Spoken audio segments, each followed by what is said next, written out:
International Railway Congress 2019 was held in Austria's capital city, Vienna. Hosted by the Austrian Economic Chamber, it brought together over 500 senior managers of rail companies and related industries, as well as suppliers and customers with an interest in long-distance cargo transport by rail. Over 2 days, ideas were exchanged about the opportunities offered by a multinational railway project connecting Western Europe with the Asian region via rail, commonly known as the New Silk Road.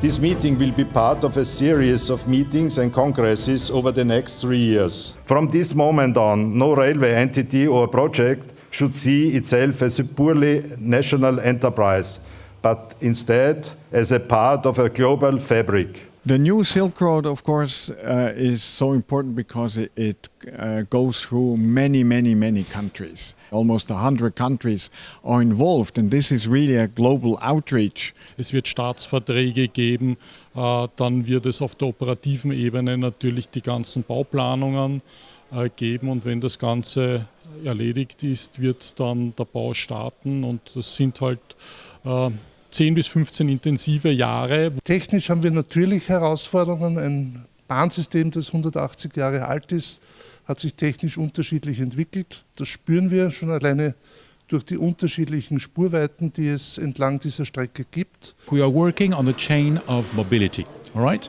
And this actually is the key to these corridors. These corridors will combine different technology, different gauges, and when you see the input that all the stakeholders, financial and political souls, put on rail, we can consider that rail is really the backbone of a new chain of mobility. We have to go for information systems between China and Europe without any language barrier. And this will make us happen that we will go for a transit time between China and Europe for, let's say, about 10 days.